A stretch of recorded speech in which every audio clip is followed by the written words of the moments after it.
Good morning everyone. समस्त को मु भी शिक्षक हेबी यूट्यूब चैनल रे बहुत बहुत स्वागत एवं अभिनंदन। आशा करुच्ची आपण समस्ते भलरे अछंती। तो आज रही आपण सोशल स्टडीज थिबा तगलक एवं लदी वंशरू बच्छा बच्छा इंपोर्टेंट प्रश्न सबू जहाँकि आपणकर ओटीटी एग्जाम बहुत ही हेल्पफुल रहिबो। तो लर्नर्स पूर्व वीडियो रे आम आलोचना करथिले दास वंश एवं खिलजी वंशरू इंपोर्टेंट प्रश्न सबू। तो जो मैंने से वीडियो को देखी ना ए वीडियो डिस्क्रिप्शन में मु लिंक दे देइछि जाइकी आपन देखि परिबे। ठीक अछि, तो चलंतु आउ डेर न करिकी क्लास टी को आरंभ करिबा। तो पिला देखो प्रथम प्रश्न, केबे भारत रे तगलक वंश शासन प्रतिष्ठित होइतिला? केबे भारत रे तगलक वंश शासन प्रतिष्ठित होइतिला? कौन बा आंसर पिले? ऑप्शन है 1306 ख्रीष्टाब्द, ऑप्शन बी 1316 ख्रीष्टाब्द ना ऑप्शन सी 1320 ख्रीष्टाब्द ना ऑप्शन डी 1325। कौन हम राइट आंसर? केबे भारत रे तगलक वंश शासन प्रतिष्ठित होइतिला? ऑप्शन सी 1320 ख्रीष्टाब्द है। ऑप्शन सी हो राइट आंसर। 1320 ख्रीष्टाब्द रे भारत रे तगलक वंश शासन प्रतिष्ठित होइतिला है। आउ तगलक वंश पूर्व के वंश थिला पिले? तगलक वंश पूर्वर थिला खिलजी वंश। ठीक अच्छे। आउ तगलक वंशर स्थापना किए करथिले? गियासुद्दीन तुगलक है। गियासुद्दीन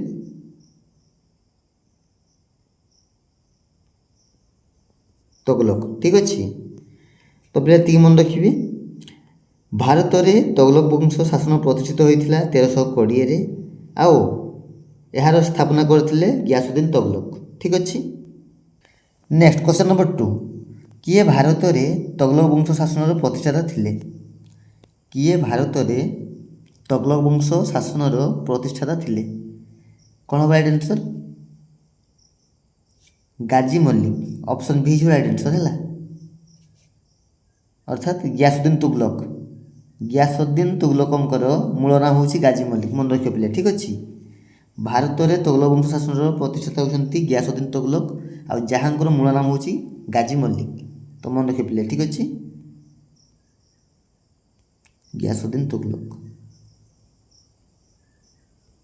ठीक अच्छे। तांकर मूल नाम हूँ गाजी मल्लिक। मन रखिए पिले। नेक्स्ट क्वेश्चन नंबर 3, क्या गियासुद्दीन तुगलक दंड देवाई धमक देते? क्या गियासुद्दीन तुगलक दंड देवाई धमक देते? ऑप्शन ने निजामुद्दीन आउलिया, ऑप्शन बी बाबा फरीद, ऑप्शन सी मुईउद्दीन चिश्ती ना ऑप्शन डी निजामुद्दीन चिराग। कौन हम राइट आंसर? ऑप्शन ने निजामुद्दीन आउलिया है। ऑप्शन ए ही राइट आंसर। निजामुद्दीन आउलिया को गियासुद्दीन तुगलक दंड देवाई धमक देते। नेक्स्ट क्वेश्चन नंबर 4, केउठारे गियासुद्दीन तुगलक मृत्युवरण करथिले? गियासुद्दीन तुगलक केउठारे मृत्युवरण करथिले पिले? अफगानपुर, तुगलकाबाद, दिल्ली ना देवगिरी? कौन हम राइट आंसर? ऑप्शन ने अफगानपुर है। ऑप्शन ए ही राइट आंसर। गियासुद्दीन तुगलक अफगानपुर में मृत्युवरण करथिले। मन रखिए पिले। नेक्स्ट क्वेश्चन नंबर 5, कହାର भ्रमण वृत्तांत मोहम्मद बिन तुगलकंको राजत्व वर्णन करे? कହାର भ्रमण वृत्तांत मोहम्मद बिन तुगलकंको राजत्व वर्णन करे? ऑप्शन ने Alberuni, option B Barani, option C Ibn Battuta, option D Firishta. कौन हम right answer? Option C Ibn Battuta है। ऑप्शन सी ही right answer. Next question number 6, किए दीवान ई कोही नामक एक नूतन कृषि विभाग सृष्टि करथिले? किए पिले? दीवान ई कोही नामक एक नूतन कृषि विभाग सृष्टि करथिले? अलाउद्दीन खिलजी, फिरोज शाह तुगलक, गियासुद्दीन तुगलक ना मोहम्मद बिन तुगलक? कौन हम right answer? Option D Muhammad bin Tughlaq है। ऑप्शन डी ही जो राइट आंसर। मोहम्मद बिन तुगलक दीवान ई कोही नामक एक नूतन कृषि विभाग सृष्टि करथिले। नेक्स्ट क्वेश्चन नंबर 7, किए तांको राजधानी दिल्ली रु दौलताबाद को एवं पुनर्बार दौलताबाद रु दिल्ली को ସ୍ଥାନାନ୍ତରିତ କରିଥିଲେ? କିଏ ପିଲେ? ରାଜଧାନୀ ଦିଲ୍ଲୀରୁ ଦୌଲତାବାଦକୁ ଏବଂ ପୁନର୍ବାର ଦୌଲତାବାଦରୁ ଦିଲ୍ଲୀକୁ ସ୍ଥାନାନ୍ତରିତ କରିଥିଲେ? Option A Ibrahim Lodi, option B Firoz Shah Tughlaq, option C Ghiyasuddin Tughlaq ନା ଅପସନ୍ ଡି ମହମ୍ମଦ ବିନ୍ ତଗଲକ? କ'ଣ ହେବ right answer? Option D Muhammad bin Tughlaq ହେଲା, ମନେ ରଖିବେ ପିଲେ। ଅପସନ୍ ଡି ହେଇଯିବ right answer, Muhammad bin Tughlaq. Next question number 8, କିଏ ତାଙ୍କ ସାମ୍ରାଜ୍ୟରେ ଏକ ପ୍ରତୀକ ତାମ୍ର ମୁଦ୍ରା ପ୍ରଚଳନ କରିଥିଲେ? କିଏ ହେଲା ତାଙ୍କ ସାମ୍ରାଜ୍ୟରେ ଏକ ପ୍ରତୀକ ତାମ୍ର ମୁଦ୍ରା ପ୍ରଚଳନ କରିଥିଲେ? ମହମ୍ମଦ ବିନ୍ ତଗଲକ, ଫିରୋଜ ଶାହ ତଗଲକ, ଗିୟାସୁଦ୍ଦିନ ତଗଲକ ନା ଇଲତୁତମିଶ? କ'ଣ ହେବ ରାଇଟ୍ ଆନ୍ସର୍? କିଏ ପିଲେ? ଅପସନ୍ ଏ ମହମ୍ମଦ ବିନ୍ ତଗଲକ ହେଲା। ମହମ୍ମଦ ବିନ୍ ତଗଲକ ତାଙ୍କ ସାମ୍ରାଜ୍ୟରେ ଏକ ପ୍ରତୀକ ତାମ୍ର ମୁଦ୍ରା ପ୍ରଚଳନ କରିଥିଲେ। ନେକ୍ସଟ କ୍ୱେଶ୍ଚନ୍ ନମ୍ବର 9, କାହାକୁ ମହମ୍ମଦ ବିନ୍ ତଗଲକ ଚୀନର ସମ୍ରାଟ ତୋଘନ ତୈମୁରଙ୍କ ଦରବାରକୁ ତାଙ୍କ ଦୂତ ଭାବରେ ପଠାଇଥିଲେ? କାହାକୁ ପିଲେ? ମହମ୍ମଦ ବିନ୍ ତଗଲକ ଚୀନର ସମ୍ରାଟ ତୋଘନ ତୈମୁର ହେଲା ତାଙ୍କ ଦରବାରକୁ ଦୂତ ଭାବରେ ପଠାଇଥିଲେ? Option A Barani, option B Firishta, option C Barbosa, option D Ibn Battuta? କ'ଣ ହେବ ରାଇଟ୍ ଆନ୍ସର୍ ପିଲେ? ଅପସନ୍ ଡି ଇବନ ବତୁତା ହେଲା, ମନେ ରଖିବେ ପିଲେ। ଅପସନ୍ ଡି ହେଇଯିବ right answer.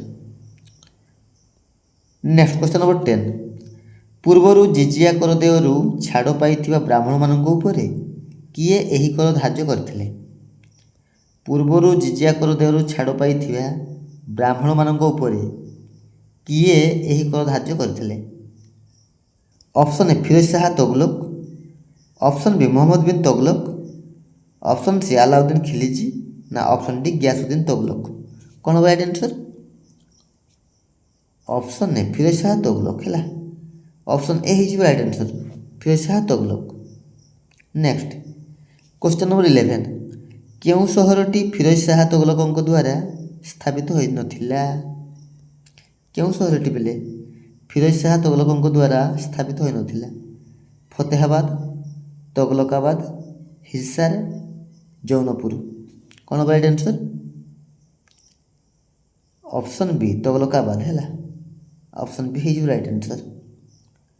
Next question number 12, କେଉଁ ସୁଲତାନ ମିରଟ ଓ ଖିଜିରାବାଦରୁ ଅଶୋକ ସ୍ତମ୍ଭ ଦିଲ୍ଲୀକୁ ଆଣିଥିଲେ?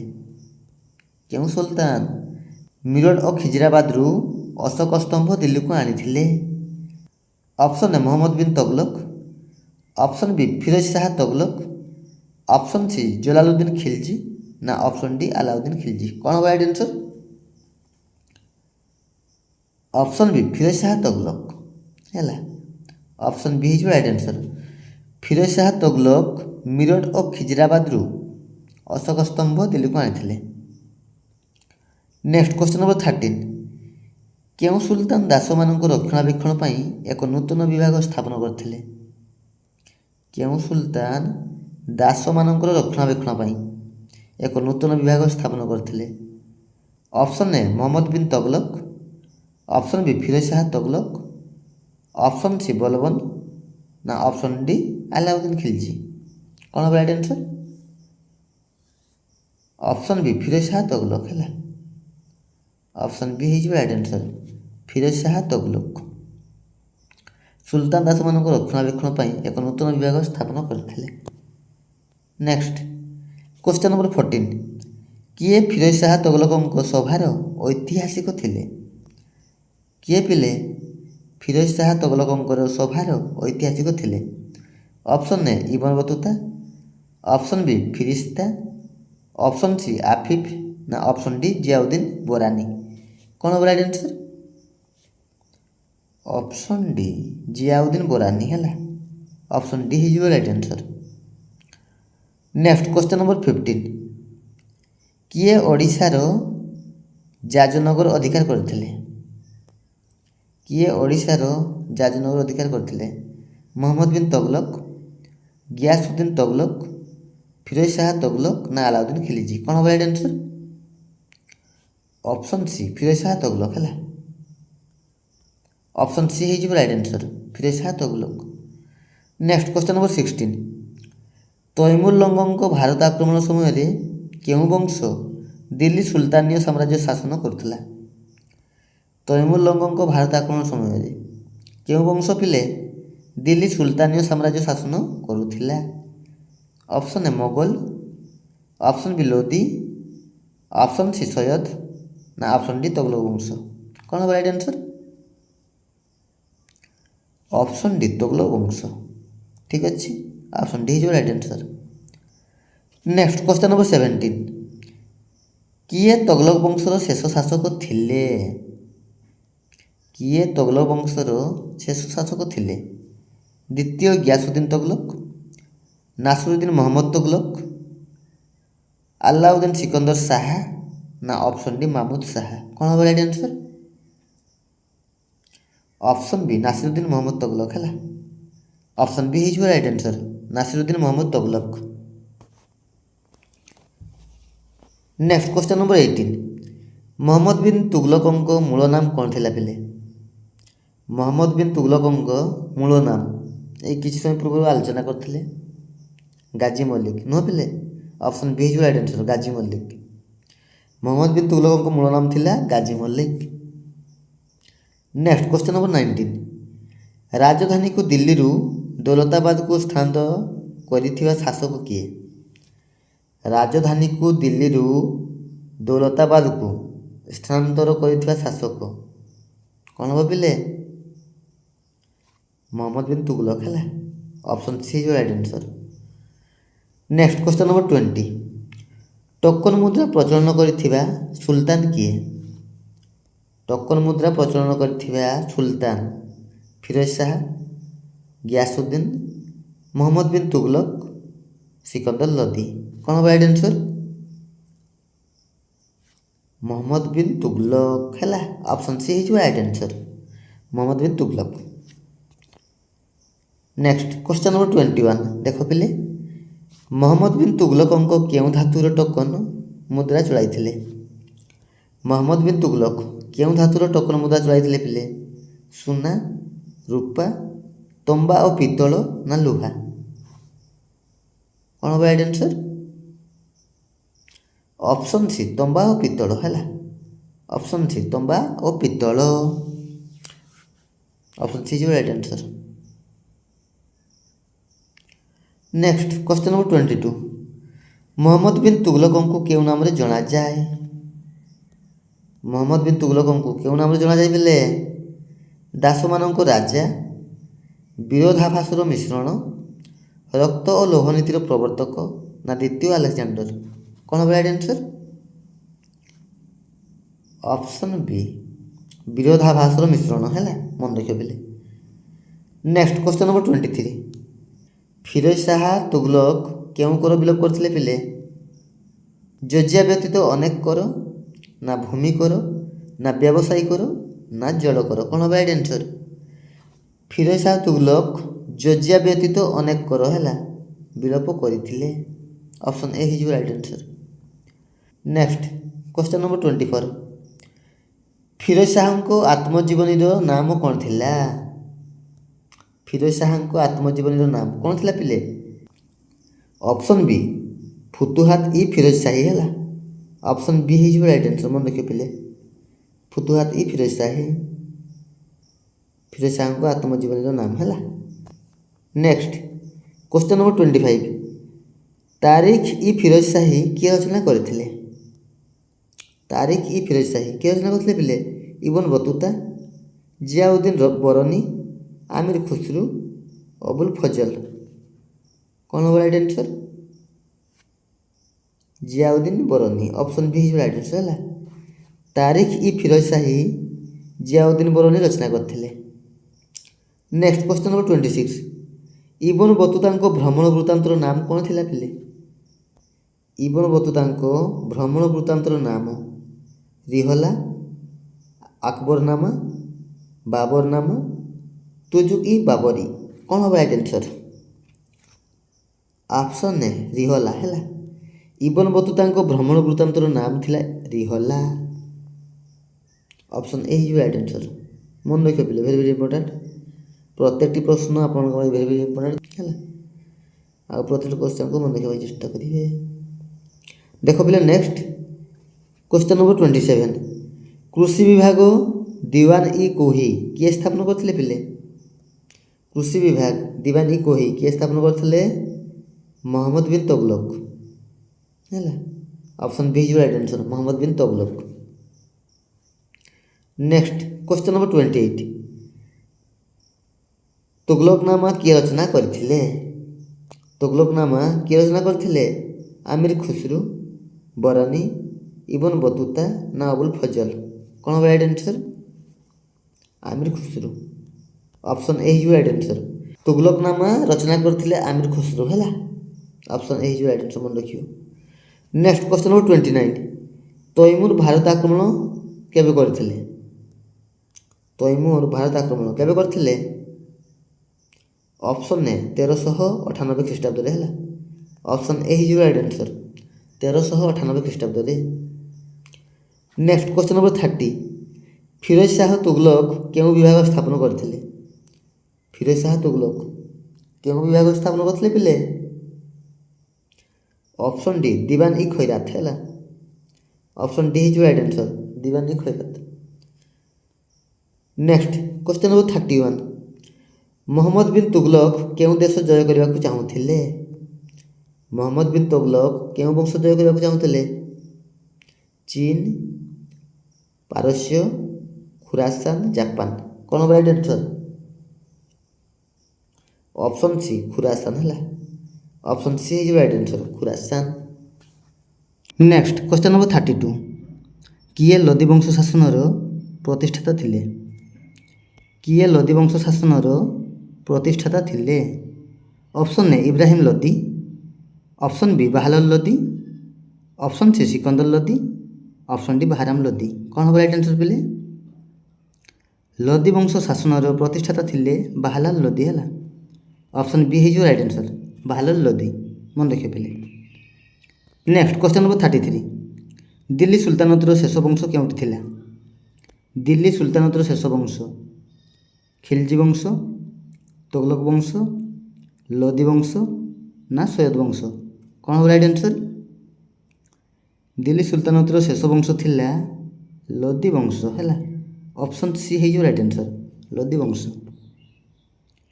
नेक्स्ट क्वेश्चन नंबर 34 लोदी वंश केबे स्थापित होइथिला? लोदी वंश केबे स्थापित होइथिला? 1414 ख्रीष्टाब्द, 1451, 1526 ना 1398? कौन होगा राइट आंसर? ऑप्शन बी हैला 1451 ख्रीष्टाब्द रे लोदी वंश स्थापित होइथिला हैला पिले। 1451 ख्रीष्टाब्द रे लोदी वंश स्थापित होइथिला मन रखियो पिले, ठीक अछि। ऑप्शन बी है जो right answer. Next question number 35 Lodi वंश केउं जातिर थिले? लोदी वंश केउं जातिर थिले? तुर्की, अफगान, मंगोल ना अरब? कौन होगा राइट आंसर? लोदी वंश अफगान जातिर थिले हैला। ऑप्शन बी है जो right answer, Afghan. Next question number 36 Lodi वंश कहा परे दिल्लीर शासन ग्रहण करथिला? लोदी वंश कहा परे दिल्लीर शासन ग्रहण करथिला? ऑप्शन ए तुगलक वंश, ऑप्शन बी दास वंश, ऑप्शन सी सैयद वंश, ऑप्शन डी खिलजी वंश? कौन होगा right answer? Option C Sayyid वंश हैला। सैयद वंश परे लोदी वंश दिल्लीर शासन ग्रहण करथिला, ठीक अछि। प्रथमे किए शासन ग्रहण करथिला पिले? ओ वंश ना दास वंश हैला।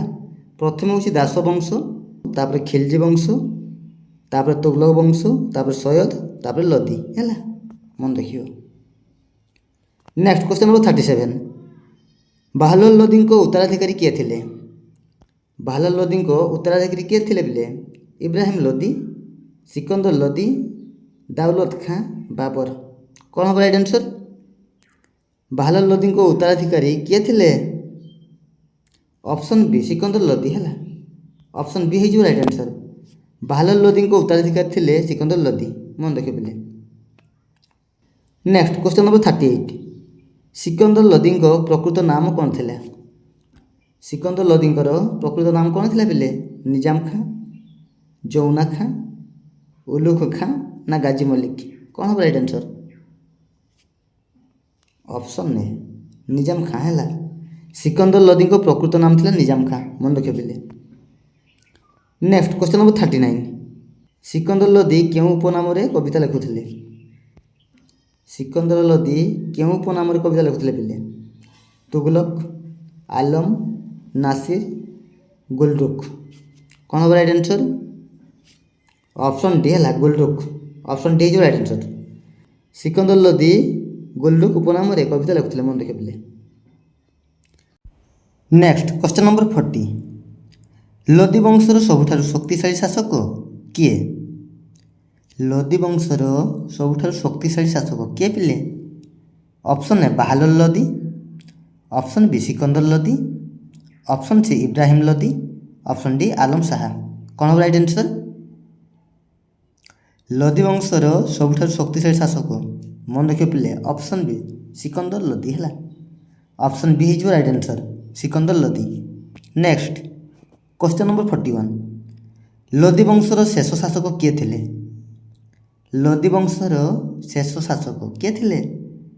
ବାହାଲୁଲ ଲୋଦୀ, ସିକନ୍ଦର ଲୋଦୀ, ଇବ୍ରାହିମ ଲୋଦୀ, ଆଲମ ଶାହା।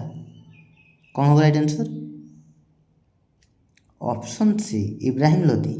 ଠିକ୍ ଅଛି, ଲୋଦୀ ବଂଶର ଶେଷ ଶାସକ ଥିଲେ ଇବ୍ରାହିମ ଲୋଦୀ। ନେକ୍ସଟ ଦେଖ ପିଲେ, କିଏ ଦିଲ୍ଲୀରେ ଲୋଦୀ ବଂଶ ଶାସନର ପ୍ରତିଷ୍ଠାତା ଥିଲେ? ଦିଲ୍ଲୀରେ ଲୋଦୀ ବଂଶ ଶାସନର ପ୍ରତିଷ୍ଠାତା ବାହାଲୁଲ ଲୋଦୀ ହେଲା। ଅପସନ୍ ବି ହେଇଯିବ ରାଇଟ୍ ଆନ୍ସର୍ ବାହାଲୁଲ ଲୋଦୀ। ନେକ୍ସଟ କେବେ ଇବ୍ରାହିମ ଲୋଦୀ ଦିଲ୍ଲୀ ସିଂହାସନ ଆରୋହଣ କରିଥିଲେ? କେବେ ଇବ୍ରାହିମ ଲୋଦୀ ଦିଲ୍ଲୀ ସିଂହାସନ ଆରୋହଣ କରିଥିଲେ? କ'ଣ ହେବ ରାଇଟ୍ ଆନ୍ସର୍? ଅପସନ୍ ଡି 1517 ଖ୍ରୀଷ୍ଟାବ୍ଦରେ ହେଲା। 1517 ଖ୍ରୀଷ୍ଟାବ୍ଦରେ ଇବ୍ରାହିମ ଲୋଦୀ ଦିଲ୍ଲୀ ସିଂହାସନ ଆରୋହଣ କରିଥିଲେ। ନେକ୍ସଟ ଦେଖ ପିଲେ, କିଏ କାବୁଲର ମୋଗଲ ଶାସକ ବାବରଙ୍କୁ ଭାରତ ଆସି ଇବ୍ରାହିମ ଲୋଦୀଙ୍କୁ ଦଣ୍ଡିତ କରିବା ପାଇଁ ଅନୁରୋଧ କରିଥିଲେ? କିଏ କାବୁଲର ମୋଗଲ ଶାସକ ବାବରଙ୍କୁ ହେଲା ଭାରତ ଆସି ଇବ୍ରାହିମ ଲୋଦୀଙ୍କୁ ଦଣ୍ଡିତ କରିବା ପାଇଁ ଅନୁରୋଧ କରିଥିଲେ? ଜଲାଲ ଖାଁ ଲୋଦୀ, ଖାଁ ଜହାନ ଲୋଦୀ, ଦୌଲତ ଖାଁ ଲୋଦୀ ନା ବାହାର ଖାଁ ଲୋଦୀ? କ'ଣ ହେବ ରାଇଟ୍ ଆନ୍ସର୍? ଅପସନ୍ ସି ଦୌଲତ ଖାଁ ଲୋଦୀ ହେଲା। ଅପସନ୍ ସି ହେଇଯିବ ରାଇଟ୍ ଆନ୍ସର୍ ଦୌଲତ ଖାଁ ଲୋଦୀ। ନେକ୍ସଟ ଦିଲ୍ଲୀରେ ସୁଲତାନ ରାଜତ୍ୱ ସମୟରେ ପ୍ରଧାନମନ୍ତ୍ରୀଙ୍କୁ କ'ଣ କୁହାଯାଉଥିଲା? ଦିଲ୍ଲୀରେ ସୁଲତାନ ରାଜତ୍ୱ ସମୟରେ ପ୍ରଧାନମନ୍ତ୍ରୀଙ୍କୁ କ'ଣ କୁହାଯାଉଥିଲା? ଉଲେମା, ୱାଜିର, ବରିଦ ନା କାଜୀ? କ'ଣ ହେବ right answer? Option B Wazir ହେଲା। ଅପସନ୍ ବି ହେଇଯିବ ରାଇଟ୍ ଆନ୍ସର୍। ମନେ ରଖିବ ପିଲେ, ଦିଲ୍ଲୀରେ ସୁଲତାନ ରାଜତ୍ୱ ସମୟରେ ପ୍ରଧାନମନ୍ତ୍ରୀଙ୍କୁ ୱାଜିର ବୋଲି କୁହାଯାଉଥିଲା। ନେକ୍ସଟ କିଏ ଦିଲ୍ଲୀର ସୁଲତାନମାନଙ୍କ ଉପରେ ସର୍ବାଧିକ ପ୍ରଭାବ ବିସ୍ତାର କରୁଥିଲା? କିଏ ଦିଲ୍ଲୀର ସୁଲତାନମାନଙ୍କ ଉପରେ ସର୍ବାଧିକ ପ୍ରଭାବ ବିସ୍ତାର କରୁଥିଲା? ଅପସନ୍ ଏ ଖଲିଫା, ଅପସନ୍ ବି ୱାଜିର, ଅପସନ୍ ସି ଉଲେମା, ଅପସନ୍ ଡି କାଜୀ। କ'ଣ ହେବ ରାଇଟ୍ ଆନ୍ସର୍? ଅପସନ୍ ସି ଉଲେମା ହେଲା। ଅପସନ୍ ସି ହେଇଯିବ ରାଇଟ୍ ଆନ୍ସର୍। ଠିକ୍ ଅଛି। ନେକ୍ସଟ କେଉଁ ଗୋଟି ଦିଲ୍ଲୀରେ ସୁଲତାନ ରାଜତ୍ୱ ସମୟରେ କେବଳ ମୁସଲମାନମାନଙ୍କ ଠାରୁ ଆଦାୟ କରାଯାଉଥିବା ଧର୍ମୀୟ କର ଥିଲା? କେଉଁ ଗୋଟି? ଖାରଜ, ଜାକତ, ଜିଜିଆ ନା ଉସର? କେଉଁ ଗୋଟି ଦିଲ୍ଲୀରେ ସୁଲତାନ ରାଜତ୍ୱ ସମୟରେ କେବଳ ମୁସଲମାନମାନଙ୍କ ଠାରୁ ଆଦାୟ କରାଯାଉଥିବା ଧର୍ମୀୟ କର ଥିଲା? ଅପସନ୍ ବି ଜାକତ ହେଲା। ଅପସନ୍ ବି ହେଇଯିବ ରାଇଟ୍ ଆନ୍ସର୍। ଜାକତ ଦିଲ୍ଲୀରେ ସୁଲତାନ ରାଜତ୍ୱ ସମୟରେ କେବଳ ମୁସଲମାନମାନଙ୍କ ଠାରୁ ଆଦାୟ କରାଯାଉଥିବା ଧର୍ମୀୟ କର ଥିଲା। ଜାକତ। ଠିକ୍ ଅଛି, ଅପସନ୍ ବି ହେଇଯିବ ରାଇଟ୍ ଆନ୍ସର୍। ନେକ୍ସଟ କେବେ ଦିଲ୍ଲୀରେ ସୁଲତାନ ରାଜତ୍ୱର ସମାପ୍ତି ଘଟିଥିଲା? ସୁଲତାନ ରାଜତ୍ୱର ସମାପ୍ତି କେବେ ଘଟିଥିଲା ପିଲେ? ଅପସନ୍ ଡି 1526 ଖ୍ରୀଷ୍ଟାବ୍ଦରେ ହେଲା। 1526 ଖ୍ରୀଷ୍ଟାବ୍ଦରେ ଦିଲ୍ଲୀରେ ସୁଲତାନ ରାଜତ୍ୱର ସମାପ୍ତି ଘଟିଥିଲା। ନେକ୍ସଟ କେଉଁ ସମୟରେ ସୁଫି ଓ ଭକ୍ତି ମତବାଦର ପ୍ରଚାର ଦେଖାଦେଇଥିଲା? କେଉଁ ସମୟରେ ସୁଫି ଓ ଭକ୍ତି ମତବାଦର ପ୍ରଚାର ଦେଖାଦେଇଥିଲା? ଅପସନ୍ ଏ ବୈଦିକ ଯୁଗରେ, ନା ଅପସନ୍ ବି ଦିଲ୍ଲୀରେ ସୁଲତାନ ରାଜତ୍ୱ ସମୟରେ, ନା ଅପସନ୍ ସି ମୋଗଲ ଯୁଗରେ, ନା ଅପସନ୍ ଡି ଇଂରେଜ ଶାସନ ସମୟରେ। କ'ଣ ହେବ ରାଇଟ୍ ଆନ୍ସର୍? ଅପସନ୍ ବି ଦିଲ୍ଲୀରେ ସୁଲତାନ ରାଜତ୍ୱ ସମୟରେ ହେଲା। ଅପସନ୍ ବି ହେଇଯିବ ରାଇଟ୍ ଆନ୍ସର୍। ମନେ ରଖିଥିଲେ ଦିଲ୍ଲୀରେ ସୁଲତାନ ରାଜତ୍ୱ ସମୟରେ। ନେକ୍ସଟ, କିଏ ଭାରତର ଚତୁର୍ଧାମରେ 4ଟି ମଠ ପ୍ରତିଷ୍ଠା କରିଥିଲେ? କିଏ ଭାରତର ଚତୁର୍ଧାମରେ 4ଟି ମଠ ପ୍ରତିଷ୍ଠା କରିଥିଲେ? ବଲ୍ଲଭାଚାର୍ଯ୍ୟ, ଶଙ୍କରାଚାର୍ଯ୍ୟ, ରାମାନୁଜ, ଚୈତନ୍ୟ। କ'ଣ ହେବ ରାଇଟ୍ ଆନ୍ସର୍? ଅପସନ୍ ବି ଶଙ୍କରାଚାର୍ଯ୍ୟ ହେଲା। ଶଙ୍କରାଚାର୍ଯ୍ୟ ଭାରତର ଚତୁର୍ଧାମରେ 4ଟି ମଠ ପ୍ରତିଷ୍ଠା କରିଥିଲେ। ନେକ୍ସଟ, କବିର କାହାର ଶିଷ୍ୟ ଥିଲେ? କବିର କାହାର ଶିଷ୍ୟ ଥିଲେ ପିଲେ? ଅପସନ୍ ଏ ରାମାନୁଜ, ରାମାନନ୍ଦ, ଚୈତନ୍ୟ, ନା ନିମ୍ବାର୍କ। କାହାର ଶିଷ୍ୟ ଥିଲେ? ଅପସନ୍ ବି ରାମାନନ୍ଦ ହେଲା। କବିର ହେଉଛନ୍ତି ରାମାନନ୍ଦଙ୍କର ଶିଷ୍ୟ ଥିଲେ। ଅପସନ୍ ବି ହେଇଯିବ ରାଇଟ୍ ଆନ୍ସର୍, ରାମାନନ୍ଦ। ନେକ୍ସଟ, ବୀଜକ କାହା ସହିତ ସମ୍ବନ୍ଧିତ? ବୀଜକ କାହା ସହିତ ସମ୍ବନ୍ଧିତ? ତୁଳସୀ ଦାସ, ନାନକ, ନା ରାମାନୁଜ, ନା କବିର। କାହା ସହିତ ସମ୍ବନ୍ଧିତ ପିଲେ? ଅପସନ୍ ଡି କବିରଙ୍କ ସହିତ ହେଲା। ଅପସନ୍ ଡି ହେଇଯିବ ରାଇଟ୍ ଆନ୍ସର୍। ବୀଜକ କବିରଙ୍କ ସହିତ ସମ୍ବନ୍ଧିତ। ନେକ୍ସଟ, କେଉଁଠାରେ ନାନକଙ୍କ ବାଣୀଗୁଡ଼ିକ ଉଲ୍ଲେଖ କରାଯାଇଛି?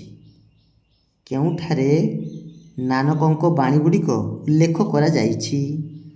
ଗୁରୁ ଗ୍ରନ୍ଥରେ, ନା ଆଦି ଗ୍ରନ୍ଥରେ, ନା ଗ୍ରନ୍ଥନାମାରେ, ନା ଭକ୍ତି ଗ୍ରନ୍ଥରେ। କ'ଣ ହେବ ରାଇଟ୍ ଆନ୍ସର୍ ପିଲେ? ଅପସନ୍ ବି ଆଦି ଗ୍ରନ୍ଥରେ ହେଲା। ଆଦି ଗ୍ରନ୍ଥରେ ନାନକଙ୍କ ବାଣୀଗୁଡ଼ିକ ଉଲ୍ଲେଖ କରାଯାଇଛି। ନେକ୍ସଟ, ଭକ୍ତି ପ୍ରବର୍ତ୍ତକ ଚୈତନ୍ୟ କେଉଁଠାରେ ଜନ୍ମଗ୍ରହଣ କରିଥିଲେ? ଭକ୍ତି ପ୍ରବର୍ତ୍ତକ ଚୈତନ୍ୟ କେଉଁଠାରେ ଜନ୍ମଗ୍ରହଣ କରିଥିଲେ?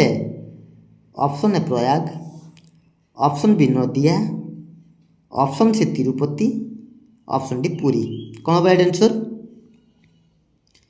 ଅପସନ୍ ବି ନଦିଆ ହେଲା। ମନେ ରଖିଥିଲେ ନଦିଆ ଠାରେ ଭକ୍ତି ପ୍ରବର୍ତ୍ତକ ଚୈତନ୍ୟ ଜନ୍ମଗ୍ରହଣ କରିଥିଲେ।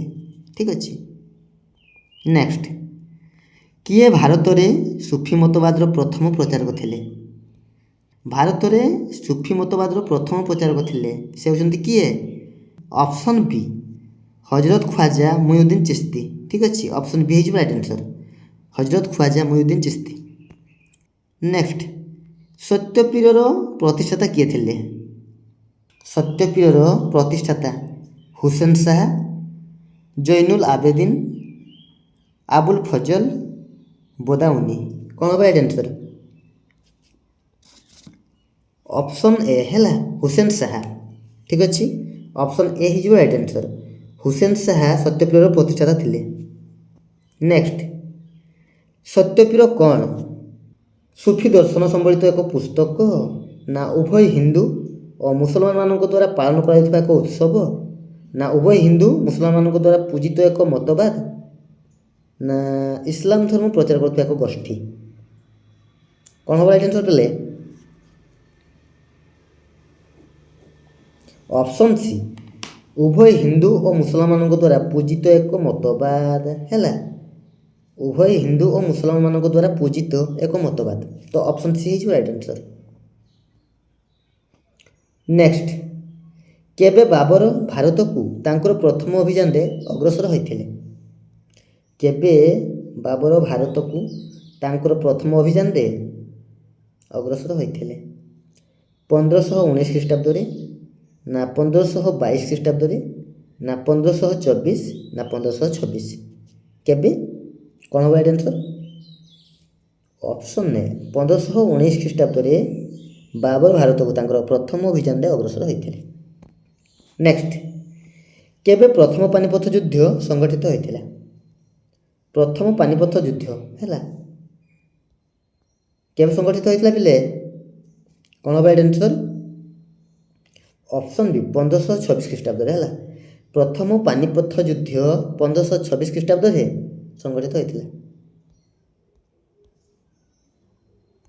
ନେକ୍ସଟ, ଖାନୱା ଯୁଦ୍ଧ କେବେ ସଂଗଠିତ ହୋଇଥିଲା?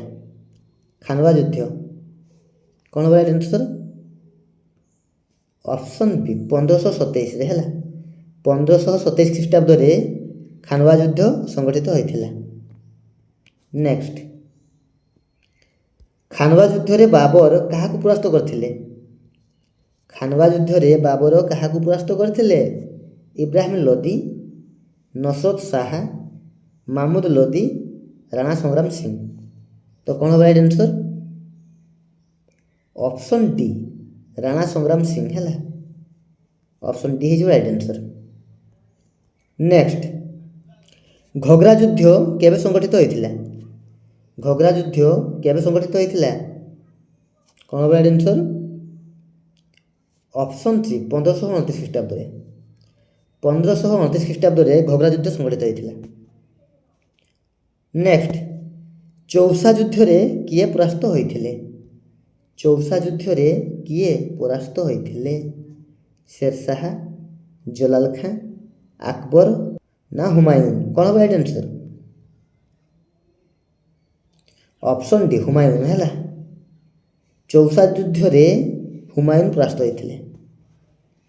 ନେକ୍ସଟ, କନୌଜ ଯୁଦ୍ଧ କେବେ ସଂଗଠିତ ହୋଇଥିଲା? କନୌଜ ଯୁଦ୍ଧ କେବେ ସଂଗଠିତ ହୋଇଥିଲା? କ'ଣ ହେବ ରାଇଟ୍ ଆନ୍ସର? ଅପସନ୍ ବି 1540 ଖ୍ରୀଷ୍ଟାବ୍ଦରେ। ଅପସନ୍ ବି ହେଇଯିବ ରାଇଟ୍ ଆନ୍ସର। 1540 ଖ୍ରୀଷ୍ଟାବ୍ଦରେ କନୌଜ ଯୁଦ୍ଧ ସଂଗଠିତ ହୋଇଥିଲା। ନେକ୍ସଟ, ହୁମାୟୁନ କାଲିଞ୍ଜର ଆକ୍ରମଣ କରିବା ସମୟରେ କିଏ ଏହାର ଶାସକ ଥିଲେ? ହୁମାୟୁନ କାଲିଞ୍ଜର ଆକ୍ରମଣ କରିବା ସମୟରେ କିଏ ଏହାର ଶାସକ ଥିଲେ? ଅପସନ୍ ବି ହେଲା ପ୍ରତାପରୁଦ୍ର ଦେବ। ପ୍ରତାପରୁଦ୍ର ଦେବ ହୁମାୟୁନ କାଲିଞ୍ଜର ଆକ୍ରମଣ କରିବା ସମୟରେ ଏହାର ଶାସକ ଥିଲେ। ନେକ୍ସଟ, ହୁମାୟୁନ ତାଙ୍କ ନିର୍ବାସନ ପରେ କେବେ ଦିଲ୍ଲୀ ସିଂହାସନରେ ପୁନରାସୀନ ହୋଇଥିଲେ? କ'ଣ ହେବ ରାଇଟ୍ ଆନ୍ସର? ଅପସନ୍ ଡି 1555 ଖ୍ରୀଷ୍ଟାବ୍ଦରେ ହେଲା। 1555। ନେକ୍ସଟ, କେଉଁ ଚିତ୍ରକର ହୁମାୟୁନଙ୍କ ସହିତ ପାରସ୍ୟରୁ କାବୁଲ ଯାଇଥିଲେ? କେଉଁ ଚିତ୍ରକର ହୁମାୟୁନଙ୍କ ସହିତ ପାରସ୍ୟରୁ କାବୁଲ ଯାଇଥିଲେ? ନାଦିର, ଜାମସେଦ, ଅବଦୁସ ସମଦ ନା ଆବୁଲ ହାସାନ? କ'ଣ ହେବ ରାଇଟ୍ ଆନ୍ସର?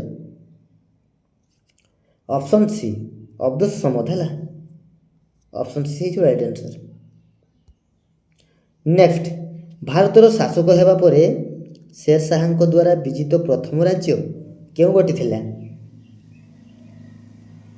ଭାରତର ଶାସକ ହେବା ପରେ ଶେରଶାହାଙ୍କ ଦ୍ୱାରା ବିଜିତ ପ୍ରଥମ ରାଜ୍ୟ କେଉଁଟି ଥିଲା? ମାରୱାର, ବଙ୍ଗ, ମେୱାର ନା ମାଲୱା? କ'ଣ ହେବ ରାଇଟ୍ ଆନ୍ସର? ଅପସନ୍ ବି ବଙ୍ଗ ହେଲା। ଅପସନ୍ ବି ହେଇଯିବ ରାଇଟ୍ ଆନ୍ସର ବଙ୍ଗ। ନେକ୍ସଟ, ଶେରଶାହାଙ୍କ କେଉଁ ମନ୍ତ୍ରୀ ସରକାରୀ ପତ୍ର ବିନିମୟ ଦାୟିତ୍ୱରେ ଥିଲେ? ଶେରଶାହାଙ୍କ କେଉଁ ମନ୍ତ୍ରୀ ଥିଲେ ସରକାରୀ ପତ୍ର ବିନିମୟ ଦାୟିତ୍ୱରେ ଥିଲେ? ଅପସନ୍ ଡି ଦିୱାନ ଇ ଇନସା ହେଲା। ଅପସନ୍ ଡି ହେଇଯିବ ରାଇଟ୍ ଆନ୍ସର ଦିୱାନ ଇ ଇନସା। ନେକ୍ସଟ, ଦେଖ ବୋଲେ କିଏ ଜମି ମାପ କରିବା ପଦ୍ଧତି ଆରମ୍ଭ କରିଥିଲେ? ଜମି ମାପ କରିବା ପଦ୍ଧତି କିଏ ଆରମ୍ଭ କରିଥିଲେ? ଆଲ୍ଲାଉଦ୍ଦିନ ଖିଲଜି, ସିକଲର ଲୋଦି ନା ଶେରଶାହ ନା ଆକବର? କ'ଣ ହେବ right answer? Option C Shershaah ହେଲା। ଅପସନ୍ ସି ହେଇଯିବ ରାଇଟ୍ ଆନ୍ସର। ଜମି ମାପ କରିବା ପଦ୍ଧତି ଶେରଶାହ ଆରମ୍ଭ କରିଥିଲେ। ନେକ୍ସଟ, ଶେରଶାହାଙ୍କ ଦ୍ୱାରା ନିର୍ମିତ କେଉଁ ରାସ୍ତା ବର୍ତ୍ତମାନ ଭାରତର ଗ୍ରାଣ୍ଡ ଟ୍ରଙ୍କ ରୋଡ଼? ଶେରଶାହାଙ୍କ ଦ୍ୱାରା ନିର୍ମିତ କେଉଁ ରାସ୍ତା ବର୍ତ୍ତମାନ ଭାରତର ଗ୍ରାଣ୍ଡ ଟ୍ରଙ୍କ ରୋଡ଼? କେଉଁ ରାସ୍ତା ପିଲେ? ଅପସନ୍ ଏ সোনারগাঁও আটক ହେଲା। ଅପସନ୍ ଏ ହେଇଯିବ ରାଇଟ୍ ଆନ୍ସର সোনারগাঁও ଆଟକ ମନେ ଦେଖିବ। ନେକ୍ସଟ, କେବେ ଆକବର ସିଂହାସନ ଆରୋହଣ କରିଥିଲେ? আকবର କେବେ ସିଂହାସନ ଆରୋହଣ କରିଥିଲେ?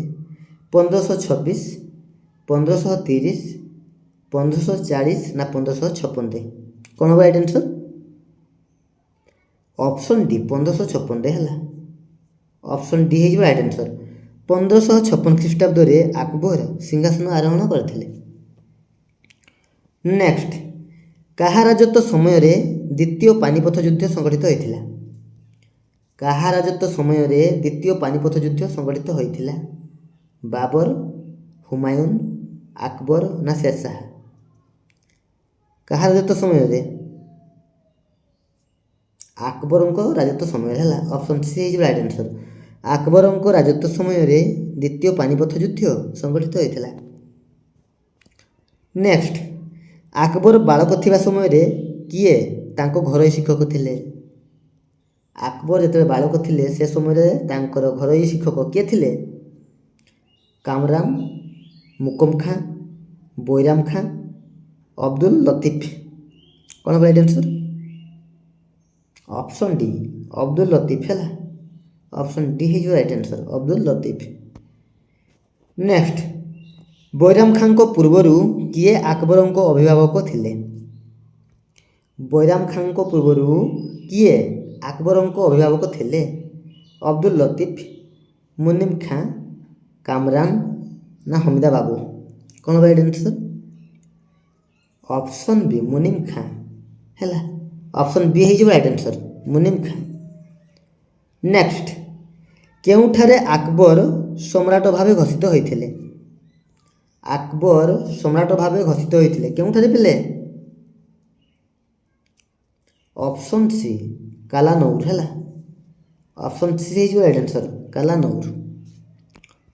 ନେକ୍ସଟ, କିଏ ଆକବରଙ୍କୁ ଧର୍ମ ପ୍ରତି ଏକ ଉଦାର ମନୋଭାବ ପୋଷଣ କରିବା ପାଇଁ ପ୍ରଭାବିତ କରିଥିଲେ? କିଏ ଆକବରଙ୍କୁ ଧର୍ମ ପ୍ରତି ଏକ ଉଦାର ମନୋଭାବ ପୋଷଣ କରିବା ପାଇଁ ପ୍ରଭାବିତ କରିଥିଲେ? କ'ଣ ହେବ ରାଇଟ୍ ଆନ୍ସର୍? ଅପସନ୍ ବି ଶେଖ୍ ମୁବାରକ। ଠିକ୍ ଅଛି, ଅପସନ୍ ବି ହେଇଯିବ right answer, Sheikh Mubarak. Next, କେବେ ଆକବର ତୀର୍ଥକର ଉଚ୍ଛେଦ କରିଥିଲେ? ତୀର୍ଥକର ଉଚ୍ଛେଦ କରିଥିଲେ ଆକବର କେବେ ପିଲେ? ଅପସନ୍ ଏ 1563 ଖ୍ରୀଷ୍ଟାବ୍ଦରେ ହେଲା। ଅପସନ୍ ଏ ହେଇଯିବ ରାଇଟ୍ ଆନ୍ସର୍। ନେକ୍ସଟ, କେବେ ଆକବର ଜିଜିଆ କର ଉଚ୍ଛେଦ କରିଥିଲେ? ଜିଜିଆ କର ଉଚ୍ଛେଦ କରିଥିଲେ ଆକବର କେବେ ପିଲେ? କ'ଣ ହେବ ରାଇଟ୍ ଆନ୍ସର୍? ଅପସନ୍ ଡି 1564 ଖ୍ରୀଷ୍ଟାବ୍ଦରେ ଆକବର ଜିଜିଆ କର ଉଚ୍ଛେଦ କରିଥିଲେ ହେଲା। 1564ରେ ଜିଜିଆ କର ଉଚ୍ଛେଦ କରିଥିଲେ ଆଉ 1563ରେ ତୀର୍ଥକର ଉଚ୍ଛେଦ କରିଥିଲେ, ମନେ ରଖିଥିଲେ ହେଲା। 1563 ଖ୍ରୀଷ୍ଟାବ୍ଦରେ ତୀର୍ଥକର ଉଚ୍ଛେଦ କରିଥିଲେ ହେଲା ଆଉ 1564 ଖ୍ରୀଷ୍ଟାବ୍ଦରେ ଜିଜିଆ କର ଉଚ୍ଛେଦ କରିଥିଲେ କିଏ ପିଲେ? ଆକବର ହେଲା। ତ ମନେ ରଖିବ 1563 ମସିହାରେ ତୀର୍ଥକର ଉଚ୍ଛେଦ କରିଥିଲେ ଆଉ 1564 ଖ୍ରୀଷ୍ଟାବ୍ଦରେ ଜିଜିଆ କର ଉଚ୍ଛେଦ କରିଥିଲେ ଆକବର ହେଲା। ନେକ୍ସଟ, କେଉଁ ସହର ଆକବରଙ୍କ ଦ୍ୱାରା ନିର୍ମିତ ହୋଇଥିଲା? କେଉଁ ସହର ଆକବରଙ୍କ ଦ୍ୱାରା ନିର୍ମିତ ହୋଇଥିଲା? Option A Shahjahanabad, option B Fatehpur Sikri, option C Ahmedabad ନା ଅପସନ୍ ଡି ଆଗ୍ରା? କ'ଣ ହେବ right answer? Option B Fatehpur Sikri ହେଲା। ଅପସନ୍ ବି ହେଇଯିବ ରାଇଟ୍ ଆନ୍ସର୍, ଫତେପୁର ସିକ୍ରି। ଇବାଦତଖାନା କ'ଣ? ଇବାଦତଖାନା କ'ଣ ପିଲେ? ଏକ ଧର୍ମୀୟ ପ୍ରଥା ନା ଏକ ପୂଜା ଗୃହ ନା ଏକ ଆମୋଦ ପ୍ରମୋଦ କେନ୍ଦ୍ର ନା ଏକ ଆଇନ ପ୍ରଣୟନ ସଂସ୍ଥା? କ'ଣ ହେବ ରାଇଟ୍ ଆନ୍ସର୍? ଇବାଦତଖାନା କ'ଣ ପିଲେ? ଅପସନ୍ ବି ଏକ ପୂଜା ଗୃହ ହେଲା। ଇବାଦତଖାନା ହେଉଛି ଏକ ପୂଜା ଗୃହ। ଠିକ୍ ଅଛି, ତ ଅପସନ୍ ବି ହେଇଯିବ ରାଇଟ୍ ଆନ୍ସର୍। ନେକ୍ସଟ, କେଉଁଠାରେ ଇବାଦତଖାନା ନିର୍ମିତ ହୋଇଥିଲା? କେଉଁଠାରେ ଇବାଦତଖାନା ନିର୍ମିତ ହୋଇଥିଲା? ଦିଲ୍ଲୀ, ଆଗ୍ରା, ଫତେପୁର ସିକ୍ରି ନା ଆଜମେର? କେଉଁଠାରେ? ଅପସନ୍ ସି ଫତେପୁର ସିକ୍ରି ଠାରେ ହେଲା। ଫତେପୁର ସିକ୍ରି ଠାରେ ଇବାଦତଖାନା ନିର୍ମିତ ହୋଇଥିଲା। ନେକ୍ସଟ, କେବେ ଇବାଦତଖାନା ନିର୍ମାଣ କରାଯାଇଥିଲା? ଇବାଦତଖାନା କେବେ ନିର୍ମାଣ କରାଯାଇଥିଲା? ଅପସନ୍ରେ 1575 ଖ୍ରୀଷ୍ଟାବ୍ଦରେ ହେଲା। 1575 ଖ୍ରୀଷ୍ଟାବ୍ଦରେ ଇବାଦତଖାନା ନିର୍ମାଣ କରାଯାଇଥିଲା। ନେକ୍ସଟ, ଦିନ ଇ ଲାହି କ'ଣ ପିଲେ? ଦିନ ଇ ଲାହି ଏହା କ'ଣ? ଏକ ନୈତିକ ଆଚରଣ ବିଧି ସଂହିତା, ନା ଏହା ଏକ ଧର୍ମ, ନା ଏକ ଧର୍ମୀୟ ତତ୍ତ୍ୱ, ନା ଏକ ଧର୍ମୀୟ ଅନୁଷ୍ଠାନ? ଦିନ ଇ ଇଲାହି, ଦିନ ଇଲାହି ହେଲା, ଏହା କ'ଣ? ଅପସନ୍ ଡି ଏକ ଧର୍ମୀୟ ଅନୁଷ୍ଠାନ ହେଲା। ଅପସନ୍ ଡି ହେଇଯିବ ରାଇଟ୍ ଆନ୍ସର, ଏକ ଧର୍ମୀୟ ଅନୁଷ୍ଠାନ, ମନେ ରଖିବ। ନେକ୍ସଟ ଦେଖ ପିଲେ, କେବେ ଆକବର ଦିନ ଇଲାହିର ଘୋଷଣା କରିଥିଲେ? ଦିନ ଇଲାହିର ଘୋଷଣା ଆକବର କେବେ କରିଥିଲେ? ଅପସନ୍ ସି 1581 ଖ୍ରୀଷ୍ଟାବ୍ଦରେ, 1581 ଖ୍ରୀଷ୍ଟାବ୍ଦରେ ହେଲା। ନେକ୍ସଟ, କିଏ ଦିନ ଇଲାହି ଗ୍ରହଣ କରିଥିଲେ? ଦିନ ଇଲାହି କିଏ ଗ୍ରହଣ କରିଥିଲେ? ଅପସନ୍ ଏ ବୀରବଲ, ମନେ ରଖିବ ପିଲେ, ଦିନ ଇଲାହି ଗ୍ରହଣ କରିଥିଲେ ବୀରବଲ। ଠିକ୍ ଅଛି, ତ ମନେ ରଖିବ। ନେକ୍ସଟ, ଆକବରଙ୍କ ଶାସନରେ ପ୍ରଧାନମନ୍ତ୍ରୀକୁ କ'ଣ କୁହାଯାଉଥିଲା? ଆକବରଙ୍କ ଶାସନରେ ପ୍ରଧାନମନ୍ତ୍ରୀକୁ କ'ଣ କୁହାଯାଉଥିଲା? ଅପସନ୍ ଡି वकील ହେଲା। ଅପସନ୍ ଡି ହେଇଯିବ ରାଇଟ୍ ଆନ୍ସର, वकील। ନେକ୍ସଟ, କିଏ ଆକବରଙ୍କ ରାଜସ୍ୱ ମନ୍ତ୍ରୀ ଥିଲେ? ଆକବରଙ୍କ ରାଜସ୍ୱ ମନ୍ତ୍ରୀ କିଏ ଥିଲେ? ଅପସନ୍ ଡି ତୋଡରମଲ ହେଲା। ତୋଡରମଲ ଥିଲେ ଆକବରଙ୍କ ରାଜସ୍ୱ ମନ୍ତ୍ରୀ। ନେକ୍ସଟ, ହିମୁ ଦେଖ ପିଲେ, ହିମୁ କିଏ ଥିଲେ? ହିମୁ କିଏ ଥିଲେ? ହିମୁ କିଏ ଥିଲେ ପିଲେ? ଅପସନ୍ ଏ ଗୋବାଲିୟର ଶାସକ, ନା ଆଦିଲ ଶାହାଙ୍କ ମନ୍ତ୍ରୀ, ନା ରାଣା ପ୍ରତାପଙ୍କ ସେନା ଅଧ୍ୟକ୍ଷ, ନା କାବୁଲ ସୈନ୍ୟବାହିନୀର ସେନାପତି? କ'ଣ ହେବ ରାଇଟ୍ ଆନ୍ସର? ଅପସନ୍ ବି ଆଦିଲ ଶାହାଙ୍କ ମନ୍ତ୍ରୀ ଥିଲେ ହେଲା। ହିମୁ ଆଦିଲ ଶାହାଙ୍କ ମନ୍ତ୍ରୀ ଥିଲେ, ମନେ ରଖିବ। ଠିକ୍ ଅଛି। ନେକ୍ସଟ, ଆକବରଙ୍କ ରାଜତ୍ୱ ସମୟରେ କିଏ ରାଣୀ ଦୁର୍ଗାବତୀଙ୍କୁ ପରାସ୍ତ କରି ଗଣ୍ଡୱାନା ଅଧିକାର କରିଥିଲେ? ଆକବରଙ୍କ ରାଜତ୍ୱ ସମୟରେ କିଏ ରାଣୀ ଦୁର୍ଗାବତୀଙ୍କୁ ପରାସ୍ତ କରି ଗଣ୍ଡୱାନା ଅଧିକାର କରିଥିଲେ? ବୈରାମ ଖାଁ, ଅସଫ ଖାଁ, ରାଜା ମାନ ସିଂ, ଫତେ ଖାଁ? କ'ଣ ହେବ ରାଇଟ୍ ଆନ୍ସର? ଅପସନ୍ ବି ଅସଫ ଖାଁ ହେଲା। ଅପସନ୍ ବି ହେଇଯିବ ରାଇଟ୍ ଆନ୍ସର, ଅସଫ ଖାଁ। ନେକ୍ସଟ, ହଳଦୀଘାଟ ଯୁଦ୍ଧ କେବେ ସଂଗଠିତ ହୋଇଥିଲା? ହଳଦୀଘାଟ ଯୁଦ୍ଧ କେବେ ସଂଗଠିତ ହୋଇଥିଲା? ଅପସନ୍ ସି 1576 ଖ୍ରୀଷ୍ଟାବ୍ଦରେ ହେଲା। 1576ରେ ହଳଦୀଘାଟ ଯୁଦ୍ଧ ସଂଗଠିତ ହୋଇଥିଲା। ନେକ୍ସଟ, କିଏ ହଳଦୀଘାଟ ଯୁଦ୍ଧରେ ପରାସ୍ତ ହୋଇଥିଲେ? ହଳଦୀଘାଟ ଯୁଦ୍ଧରେ ପରାସ୍ତ କିଏ ହୋଇଥିଲେ? ଅପସନ୍ ସି ରାଣା ପ୍ରତାପ, ମନେ ରଖିଥିଲେ। ହଳଦୀଘାଟ ଯୁଦ୍ଧରେ ରାଣା ପ୍ରତାପ ପରାସ୍ତ ହୋଇଥିଲେ। ନେକ୍ସଟ, କେବେ ରାଜା ମାନସିଂ ଓଡ଼ିଶା ଅଧିକାର କରିଥିଲେ? ରାଜା ମାନସିଂ କେବେ ଓଡ଼ିଶା ଅଧିକାର କରିଥିଲେ? କ'ଣ ହେବ ରାଇଟ୍ ଆନ୍ସର? ଅପସନ୍ ଡି 1592 ମସିହାରେ ହେଲା। 1592 ଖ୍ରୀଷ୍ଟାବ୍ଦରେ ରାଜା ମାନସିଂ ଓଡ଼ିଶା ଅଧିକାର କରିଥିଲେ। ନେକ୍ସଟ ଦେଖ ପିଲେ, କେଉଁ ଗୋଟିଏ ଆକବରଙ୍କ ଶେଷ ବିଜୟୀ ଥିଲା? ଆକବରଙ୍କ ଶେଷ ବିଜୟୀ ନିମ୍ନଲିଖିତ ମଧ୍ୟରୁ କେଉଁଟି ଥିଲା? ଅହମ୍ମଦନଗର, କାଶ୍ମୀର, ସିନ୍ଧୁ ପ୍ରଦେଶ, ଖାନଦେଶ? କ'ଣ ହେବ ରାଇଟ୍ ଆନ୍ସର? ଅପସନ୍ ଡି ଖାନଦେଶ ହେଲା। ଖାନଦେଶ ହେଉଛି ଆକବରଙ୍କ ଶେଷ ବିଜୟୀ। ନେକ୍ସଟ, କିଏ ଆଗ୍ରା ଦୁର୍ଗ ନିର୍ମାଣ କରିଥିଲେ? ଆଗ୍ରାର ଦୁର୍ଗ ନିର୍ମାଣ କିଏ କରିଥିଲେ ପିଲେ? ଶେରଶାହ, ଆକବର, ଶାହଜାହାନ, ନା ଜାହାଙ୍ଗୀର? କ'ଣ ହେବ right answer? Option B Akbar ହେଲା। ଅପସନ୍ ବି ହେଇଯିବ ରାଇଟ୍ ଆନ୍ସର। ନେକ୍ସଟ, କେଉଁ ଗୋଟିଏ ଆକବରଙ୍କ ରାଜତ୍ୱ ସମୟରେ ପ୍ରବର୍ତ୍ତିତ ନୂତନ ଚିତ୍ରକଳା ଶୈଳୀ ଥିଲା? କେଉଁ ଗୋଟିଏ ଆକବରଙ୍କ ରାଜତ୍ୱ ସମୟରେ ପ୍ରବର୍ତ୍ତିତ ନୂତନ ଚିତ୍ରକଳା ଶୈଳୀ ଥିଲା? ଅପସନ୍ ଡି ଚୀନ ପାର୍ସୀୟ ଶୈଳୀ ହେଲା। ଅପସନ୍ ଡି ହେଇଯିବ ରାଇଟ୍ ଆନ୍ସର୍, ଚୀନ ପାରସ୍ୟ ଶୈଳୀ। ନେକ୍ସଟ, କିଏ ଜଣେ ଚୀନା ଚିତ୍ରକର ଥିଲେ? କିଏ ଜଣେ ଚୀନା ଚିତ୍ରକର ଥିଲେ? ଜାମଶେଦ, ବାୟାଜିଦ୍, ଖୁସରୋ କୁଲି, ବାସବନ। କ'ଣ ହେବ ରାଇଟ୍ ଆନ୍ସର୍? ଅପସନ୍ ବି ବାୟାଜିଦ୍ ହେଲା। ମନେ ରଖିବ ପିଲେ, ବାୟାଜିଦ୍ ଚୀନାର ଚିତ୍ରକର ଥିଲେ ହେଲା, ଚୀନା ଚିତ୍ରକର ଥିଲେ। ଠିକ୍ ଅଛି, ଅପସନ୍ ବି ହେଇଯିବ ରାଇଟ୍ ଆନ୍ସର୍। ନେକ୍ସଟ, କେଉଁ ଗାୟକ ଆକବରଙ୍କ ଦରବାରର ସଭ୍ୟ ନଥିଲେ?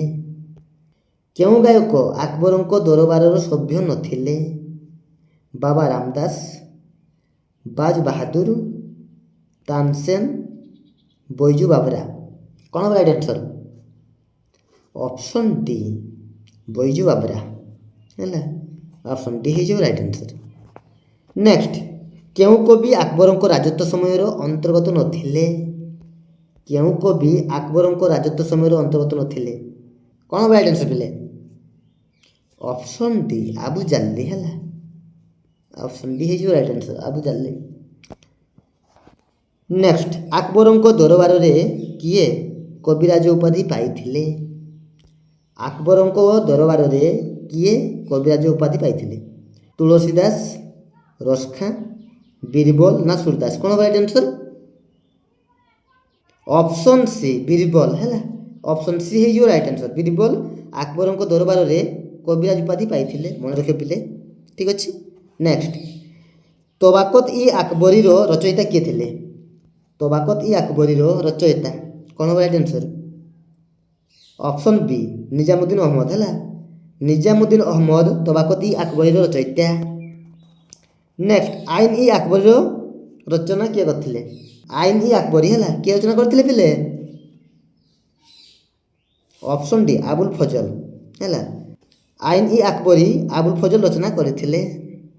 ନେକ୍ସଟ, କିଏ ରାମାୟଣକୁ ପାର୍ସୀୟ ଭାଷାରେ ଅନୁବାଦ କରିଥିଲେ? କିଏ ରାମାୟଣକୁ ପାର୍ସୀୟ ଭାଷାରେ ଅନୁବାଦ କରିଥିଲେ? ଅପସନ୍ ଡି ବଦାଉନି ହେଲା, ବଦାଉନି ରାମାୟଣକୁ ପାର୍ସୀୟ ଭାଷାରେ ଅନୁବାଦ କରିଥିଲେ। ନେକ୍ସଟ, ଜାହାଙ୍ଗୀରଙ୍କ ମୂଳ ନାମ କ'ଣ ଥିଲା?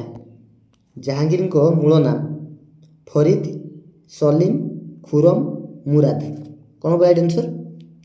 ଅପସନ୍ ବି ସଲିମ ହେଲା, ଅପସନ୍ ବି ହେଇଯିବ ରାଇଟ୍ ଆନ୍ସର୍। ନେକ୍ସଟ, ଦସ୍ତୁର ଇ ଅମଲ କ'ଣ? ଦସ୍ତୁର ଇ ଅମଲ କ'ଣ ପିଲେ? ଉପହାର ପ୍ରଦାନ, କ୍ଷମା ପ୍ରଦାନ, 12 ଗୋଟି ଔପଚାରିକତା ପାଳନ ନା ବନ୍ଦୀମାନଙ୍କ ମୁକ୍ତି? କ'ଣ ହେବ ରାଇଟ୍ ଆନ୍ସର୍? ଅପସନ୍ ସି 12 ଗୋଟି ଔପଚାରିକତା ପାଳନ ହେଲା, ଅପସନ୍ ସି ହେଇଯିବ ରାଇଟ୍ ଆନ୍ସର୍। ନେକ୍ସଟ ଦେଖ ପିଲେ, କେଉଁ ଶିଖ ଗୁରୁଙ୍କୁ ଜାହାଙ୍ଗୀରଙ୍କ ନିର୍ଦ୍ଦେଶରେ ମୃତ୍ୟୁଦଣ୍ଡ ଦିଆଯାଇଥିଲା? କ'ଣ ହେବ right answer? Option C Arjun ଦେବଙ୍କୁ ହେଲା, ଅର୍ଜୁନ ଦେବଙ୍କୁ ଜାହାଙ୍ଗୀରଙ୍କ ନିର୍ଦ୍ଦେଶରେ ମୃତ୍ୟୁଦଣ୍ଡ ଦିଆଯାଇଥିଲା। ନେକ୍ସଟ, କାହାର ମୂଳ ନାମ ମେହରୁନିସା ଥିଲା? କାହାର ମୂଳ ନାମ ମେହରୁନିସା ଥିଲା? ଅପସନ୍ ସି ନୁରଜାହାନ, ନୁରଜାହାନଙ୍କର ମୂଳ ନାମ ଥିଲା ମେହରୁନିସା, ମନେ ରଖିଥିଲେ। ନେକ୍ସଟ, କିଏ ଶେର ଆଫଗାନ ଭାବେ ପରିଚିତ ଥିଲେ? କିଏ ଶେର ଆଫଗାନ ଭାବେ ପରିଚିତ ଥିଲେ? Option B right answer. Next, କିଏ ଜାହାଙ୍ଗୀରଙ୍କ ଦ୍ୱାରା ଇତମନ୍ଦୋଲା ଉପାଧି ପ୍ରାପ୍ତ ହୋଇଥିଲେ? କିଏ ଜାହାଙ୍ଗୀରଙ୍କ ଦ୍ୱାରା ଇତମନ୍ଦୋଲା ଉପାଧି ପ୍ରାପ୍ତ ହୋଇଥିଲେ? ଅପସନ୍ ବି ମିର୍ଜା ଗ୍ୟାସ ବେଗ ହେଲା, ଅପସନ୍ ବି ହେଇଯିବ ରାଇଟ୍ ଆନ୍ସର୍, ମିର୍ଜା ଗ୍ୟାସ ବେଗ। ନେକ୍ସଟ, କେବେ ଜାହାଙ୍ଗୀର ନୁରଜାହାନକୁ ବିବାହ କରିଥିଲେ? କେବେ ଜାହାଙ୍ଗୀର ନୁରଜାହାନକୁ ବିବାହ କରିଥିଲେ? ଅପସନ୍ ଡି 1611 ଖ୍ରୀଷ୍ଟାବ୍ଦରେ ଜାହାଙ୍ଗୀର ନୁରଜାହାନକୁ ବିବାହ କରିଥିଲେ, ମନେ ରଖିଥିଲେ। ନେକ୍ସଟ, କିଏ ନୁରଜାହାନ ଜୁନ୍ତାର ସଭ୍ୟ ନଥିଲେ? ହେଲା, କିଏ ନୁରଜାହାନ ଜୁନ୍ତାର ସଭ୍ୟ ନଥିଲେ? ଅପସନ୍ ସି ଅସମତ ବେଗମ ହେଲା, ଅପସନ୍ ସି ହେଇଯିବ ରାଇଟ୍ ଆନ୍ସର୍, ଅସମତ ବେଗମ। ନେକ୍ସଟ, କେବେ ମେୱାରର ରାଜପୁତ ଶାସକ ଅମର ସିଂ ଓ ମୋଗଲ ସମ୍ରାଟ ଜାହାଙ୍ଗୀରଙ୍କ ମଧ୍ୟରେ ସନ୍ଧି ସ୍ୱାକ୍ଷରିତ ହୋଇଥିଲା? କେବେ? ଅପସନ୍ ଡି 1615 ଖ୍ରୀଷ୍ଟାବ୍ଦରେ। ନେକ୍ସଟ, କାହା ସମୟରେ ପୃଷ୍ଠାର ଧାର ରଙ୍ଗୀନ ଚିତ୍ରରେ ସଜାଇବା ଆରମ୍ଭ ହୋଇଥିଲା? କାହା ସମୟରେ? Option C Jahangir. ଠିକ୍ ଅଛି, ଅପସନ୍ ସି ହେଇଯିବ ରାଇଟ୍ ଆନ୍ସର୍। ନେକ୍ସଟ, ଭାରତରେ କମ୍ପାନୀ ପ୍ରତିଷ୍ଠା କରିବା ପାଇଁ ଇଂରେଜମାନଙ୍କୁ କିଏ ଅନୁମତି ଦେଇଥିଲେ? ଭାରତରେ କମ୍ପାନୀ ପ୍ରତିଷ୍ଠା କରିବା ପାଇଁ ଇଂରେଜମାନଙ୍କୁ କିଏ ଅନୁମତି ଦେଇଥିଲେ? ଅପସନ୍ ବି ଜାହାଙ୍ଗୀର ହେଲା। Option B right answer. Next, ଜାହାଙ୍ଗୀରଙ୍କ ମୃତ୍ୟୁର ତୁରନ୍ତ ପରେ କିଏ ନିଜକୁ ସମ୍ରାଟ ଭାବେ ଘୋଷଣା କରିଥିଲେ? ଅପସନ୍ ବି ଶାହରିୟାର ହେଲା। Option B right answer. Next, ଶାହାଜାହାନଙ୍କ ମୂଳ ନାମ କ'ଣ ଥିଲା? ଶାହାଜାହାନଙ୍କ ମୂଳ ନାମ କ'ଣ ଥିଲା? ଅପସନ୍ ବି ଖୁରମ ହେଲା। ମନେ ରଖିବ ପ୍ଲିଜ୍। ଶାହାଜାହାନଙ୍କ ମୂଳ ନାମ ଥିଲା ଖୁରମ। ନେକ୍ସଟ, ବଙ୍ଗରୁ ପର୍ତ୍ତୁଗୀଜମାନଙ୍କୁ ବିତାଡ଼ିତ କରିବା ପାଇଁ ଶାହାଜାହାନ କାହାକୁ ନିର୍ଦ୍ଦେଶ ଦେଇଥିଲେ? ଅପସନ୍ ବି କାସିମ ଖାଁ ହେଲା। Option B right answer. Next, ଶାହାଜାହାନଙ୍କ ରାଜତ୍ୱ ସମୟରେ 1633 ଖ୍ରୀଷ୍ଟାବ୍ଦରେ ମୋଙ୍ଗଲମାନଙ୍କ ଦ୍ୱାରା ଅଧିକୃତ ହେବା ପୂର୍ବରୁ ଅହମ୍ମଦନଗରର ଶେଷ ଶାସକ କିଏ ଥିଲେ? କ'ଣ ରାଇଟ୍ ଆନ୍ସର ପିଲେ? ଅପସନ୍ ସି ହୁସେନ ଶାହା ହେଲା। ବିଜାପୁର ମହମ୍ମଦ ଆଦିଲ ଶାହା ଓ ମୋଗଲ ସମ୍ରାଟ ଶାହାଜାହାନଙ୍କ ମଧ୍ୟରେ ବିଜାପୁରର ସ୍ୱାଧୀନତାର ଅନ୍ତ ଘଟାଇଥିବା ଚୁକ୍ତି କେବେ ସ୍ୱାକ୍ଷରିତ ହୋଇଥିଲା? ଅପସନ୍ ଡି 1636 ଖ୍ରୀଷ୍ଟାବ୍ଦରେ ହେଲା। ନେକ୍ସଟ, ଗୋଲକୁଣ୍ଡାର ସାର୍ବଭୌମର ଅନ୍ତ ଘଟାଇବା ପାଇଁ ଉଦ୍ଦିଷ୍ଟ ଶାହାଜାହାନଙ୍କ ସର୍ତ୍ତଗୁଡ଼ିକ ଗ୍ରହଣ କରିଥିବା ଗୋଲକୁଣ୍ଡାର ଶାସକ କିଏ ଥିଲେ? କ'ଣ ରାଇଟ୍ ଆନ୍ସର ପିଲେ? ଅପସନ୍ ସି ଅବଦୁଲ୍ଲା କୁତବ ଶାହା ହେଲା। Option C right answer. Next, ଦାକ୍ଷିଣାତ୍ୟରେ ସର୍ବୋଚ୍ଚ କ୍ଷମତା ହାସଲ କରିବା ପରେ ଶାହାଜାହାନ କାହାକୁ ସେହି ଅଞ୍ଚଳର ଗଭର୍ଣ୍ଣର ଭାବେ ନିଯୁକ୍ତ କରିଥିଲେ? କାହାକୁ? ଅପସନ୍ ଡି ଔରଙ୍ଗଜେବ ହେଲା। Option D right answer. Next ଦେଖ ପିଲେ, ଶେଷ ପ୍ରଶ୍ନ। ଶାହାଜାହାନଙ୍କ ଶାସନର ଶେଷ ଭାଗରେ କେଉଁମାନେ ମୋଗଲ ସିଂହାସନ ପାଇଁ ପରସ୍ପର ମଧ୍ୟରେ ଲଢ଼େଇ କରିଥିଲେ? ଶାହାଜାହାନଙ୍କ ଶାସନର ଶେଷ ଭାଗରେ କେଉଁମାନେ ମୋଗଲ ସିଂହାସନ ପାଇଁ ପରସ୍ପର ମଧ୍ୟରେ ଲଢ଼େଇ କରିଥିଲେ? କ'ଣ ରାଇଟ୍ ଆନ୍ସର? ଅପସନ୍ ବି ଶାହାଜାହାନଙ୍କ ପୁତ୍ରମାନେ ହେଲା। ଅପସନ୍ ବି ହେଇଯିବ ରାଇଟ୍ ଆନ୍ସର। ଶାହାଜାହାନଙ୍କ ପୁତ୍ରମାନେ। ତ ପିଲେ ଏଇ ଥିଲା ଆପଣଙ୍କର ତୁଗଲକ ବଂଶ ଏବଂ ଲୋଦୀ ବଂଶରୁ କିଛି ଇମ୍ପୋର୍ଟାଣ୍ଟ ପ୍ରଶ୍ନ।